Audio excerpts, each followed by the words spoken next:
नमस्कार. स्वयंपाकघर निलिमा किचनमध्ये आज आपण पारंपरिक पद्धतीने बनवली जाणारी तिखट वाफोळी नाश्त्यासाठी कशी बनवायचं ते बघणार आहे. तुम्ही बघू शकाल. त्यासाठी आपण इथे साहित्य घेतले, तर लागणारं साहित्य आपण सम प्रमाणात घेतले. तर त्यामध्ये 1 वाटी उडीद डाळ, 1 वाटी चना डाळ, 1 वाटी कुठल्याही प्रकारचा तांदूळ आणि 1 वाटी आपण येथे आपलं नेहमीचं गहू घेतलं आहे. लगेच हे चारही वस्तू आपण मिक्सरच्या भांड्यामध्ये टाकून घेऊया. तर ह्या पद्धतीने संपूर्ण साहित्य आपण एकत्र करून वापरलं तरी काही हरकत नाही. सर्वात आधी काय करायचं, ज्यावेळेस आपण हे डाळ घेतले, तांदूळ घेतले, ते एका कॉटनच्या कपड्याला स्वच्छ पुसून घ्यायचं. आपण यांना धुणार नाही आहोत म्हणून आधी यांना पुसून घ्यायचं. तर पुसलेले हे चारही साहित्य मिक्सरवरती ह्या पद्धतीने जाडसर असं याचं वाटण पीठ तयार करून घ्यायचं. अशा पद्धतीने करून झाल्यानंतर लगेच एक पसरट अशा मोठ्या भांड्यामध्ये काढून घ्यायचं. हे काढल्यानंतर काय करणार आहोत, यामध्ये गार पाणी न वापरता गरम पाण्याचा वापर करून हे पीठ आपण आता मळून घेणार आहोत. म्हणजे याचं बॅटर हे तयार करून घेणार आहोत. नेहमीच आपण जसं भजींसाठी बॅटर तयार करून घेतो त्याच पद्धतीने याचं आता अगदी थोडं थोडं गरम पाणी घालत बॅटर करून घेणार. इथे आपण गरम पाण्याचा वापर यासाठी करणार आहोत, जे फर्मेंटेशन आपल्याला पिठाचं करून घ्यायचं ते अगदी छान गरम पाण्यामुळे होतं, म्हणून मी इथे गरम पाण्याचा वापर करते. कधीही तुम्ही बनवणार असाल तर गार पाण्याचा वापर करून घेऊ नका. त्यामुळे काय होईल, तुमचं जे पीठ आहे ते व्यवस्थित फर्मेंट होणार नाही. तर अगदी थोडं थोडं पाणी घालत ह्या पद्धतीने आपण याचं पीठ हे तयार करून घ्यायचं. अगदी परफेक्ट असं आपलं बॅटर हे तयार करून घ्यायचं. ज्यावेळेस आपण हे बॅटर तयार करत असतो त्यावेळेस पाणी आपल्याला वाटतं अगदी कमी लागेल, पण जसं तसं आपलं हे बॅटर आपण तयार करत जातो ना, तसं ते जे आपण कडधान्य वापरलं आहे ते संपूर्ण ते लगेचच पाणी स्वच्छत जातं आणि त्यामुळे आपलं जे बॅटर आहे ते बनवताना अगदी थोडं जास्तीचं पाणी आपल्याला ते लागत असतं. तर अशा पद्धतीने आपण बॅटर हे तयार करून घ्यायचं. फर्मेंट झाल्यानंतर पीठ हे पुन्हा आणखी हलकं आणि थोडं पातळ देखील होतं, म्हणून आपल्याला जास्तीचं सैलसर आपल्याला पीठ हे तयार करून घ्यायचं नाही. अशा पद्धतीने आपण बॅटर हे तयार करून घ्यायचं. अगदी परफेक्ट असं आपलं हे बॅटर तयार झालं आहे. त्यानंतर त्याला व्यवस्थित मिक्स करून घेतले. मिक्स करून झाल्यानंतर लगेचच आपण ह्याच्यावरती झाकण ठेवून 7 ते 8 तास आपण आता याला फर्मेंट करून घेणार आहोत. तर मी आता याला 7 ते 8 तास फर्मेंट करून घेत आहे. त्यामुळे आपला जो पदार्थ आहे अगदी छान असा तो तयार होतो. तर 7 ते 8 तासानंतर म्हणजे रात्रभर मी याला फर्मेंट करून घेतलं आहे आणि दुसऱ्या दिवशी तुम्ही बघू शकाल पीठ अगदी छान जाळीदार असं तयार झालं आहे आणि अगदी हलकं देखील ते तयार झालं आहे. यामुळे काय होणार आहे, आपला जो पदार्थ आहे अगदी परफेक्ट सॉफ्ट आणि जाळीदार तो तयार होईल. आणि आज आपण अजिबात सोडा वगैरे इनो कसलाही वापर करणार नाही आहोत. त्यामुळे आपण याला फर्मेंट करून घेतलं आहे. यामध्ये लगेच चवीनुसार मीठ, बारीक चिरून घेतलेली कोथिंबीर, बारीक चिरून घेतलेली हिरवी मिरचीच्या जागेवरती लाल तिखटचा वापर केला तरी काही हरकत नाही. त्यानंतर लगेच अर्धा चमच्यावर हिंग घालून त्याला आता आपण व्यवस्थित मिक्स करून घेणार आहोत.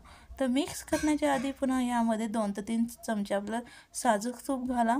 त्यानंतर त्याला व्यवस्थित मिक्स करून घेणार आहोत.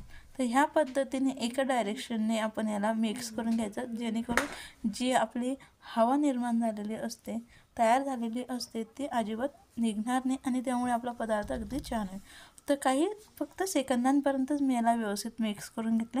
मिक्स करून झाल्यानंतर थोडंसं मला आपलं बॅटर जे होतं घट्टसर वाटत होतं, म्हणून पुन्हा मी यामध्ये 1 ते 2 आपण पोहे खाण्याचे चमचेकडे पाणी घालून त्याला पुन्हा फेटून घेतलं. अशा पद्धतीने फेटून झाल्यानंतर लगेच आपण ज्या भांड्यामध्ये याला स्टीम करायला ठेवणार आहोत त्याला लगेच तेल किंवा तूप आवडीनुसार लावून घ्यायचं. तर ब्रशच्या सहाय्याने आता ह्या प्लेटला मी तेल हे लावून घेत आहे. अशा पद्धतीने जर आपण तेल लावून घेतलं तर आपलं मिश्रण हे चिपकणार नाही. तर नंतरून लगेच अगदी थोडं थोडं मिश्रण घालत अशा पद्धतीने आपण त्याला व्यवस्थित सेट करून घेऊया. तर आपल्याला जाड बारीक कसा हवं आहे त्यानुसार, जर तुम्हाला थर हा अगदी बारीक हवा असेल तर बारीक देखील आपण घातला तरी काही हरकत नाही आणि थोडं पूर्ण प्लेट भरून जाडसर केला तरी काही हरकत नाही. तर मी आता 2 बॅचमध्ये तयार करून घेणार आहे. तर एक आता आपली तयार झाली. त्यानंतर त्याला व्यवस्थित आपण सेट करून घेतले.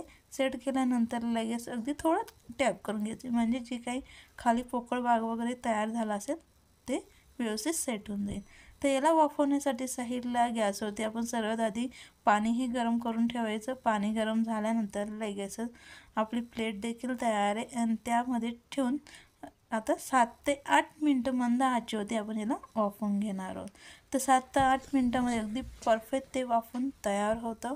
तर 7 ते 8 मिनटानंतर तुम्ही बघू शकाल अगदी परफेक्ट असं आपला नाश्त्याची भन्नाट रेसिपी ही तयार झाली. नक्की तुम्ही ह्या पद्धतीने ही रेसिपी तयार करून बघा. अगदी छान अशी ती लागते, अगदी पौष्टिक आहे. आज आपण दही, इनो, सोडा वगैरे काही न वापरता अगदी छान असा हा वेगळा पदार्थ बनवला आहे. तर सुरीच्या सहाय्याने चेक करून बघा. जर चिपकत असेल तर पुन्हा आणखी थोड्या वेळ त्याला वाफवून घ्यायचं. पण 7 ते 8 मिनटामध्ये अगदी परफेक्ट असं तो तयार होतो. तर त्यानंतर आपण त्याला गार करून घेतले आणि नंतरून लगेच याला आता कट करून घेऊया. आपल्या आवडीनुसार आता आपण याला कट करून घेऊया. जर तुम्हाला स्क्वेअर आकार किंवा त्रिकोणी आकाराने नाही तर डायमंड आकाराने कट करायचं असेल तर त्या पद्धतीने देखील आपण कट करून घेतलं तरी काही हरकत नाही. तर अगदी सहज असं ते कट होतं आहे, अजिबात आपल्या सुरी वगैरे लागत नाही. एवढा अगदी छान परफेक्ट तो पदार्थ आपला तयार झाला आहे. तर लगेच साईडने देखील आपण त्याला असं ह्या हळूवार काढून घेणार आहोत. सोड्याचा, इनोचा कसलाही वापर न करता देखील अगदी छान मऊसूत आणि अगदी परफेक्ट जाळीदार असा आपला हा मिक्स वस्तूंचा ढोकळा हा तयार झाला आहे. अजिबात खाली वगैरे चिपकला नाही आणि अगदी छान परफेक्ट तो तयार झाला. याला आपण सॉस किंवा या पद्धतीने कोथिंबीर, पुदिना याची चटणी सोबत आणि विशेषतः म्हणजे हा पदार्थ तुपासोबत अगदी आवर्जून खाल्ला जातो. तर नक्की तुम्ही ह्या पद्धतीचा हा नाश्त्याची रेसिपी ट्राय करा. अगदी सर्वजण आवडून खातील आणि तेवढाच चविष्ट आहे तर तेवढाच पौष्टिक देखील आहे. अजिबात आपण जास्तीचं तेल वगैरे कुठलंही न वापरता अगदी परफेक्ट असा हा पदार्थ तयार होतो. अगदी छान असा आपला हा रेसिपी ही तयार आहे.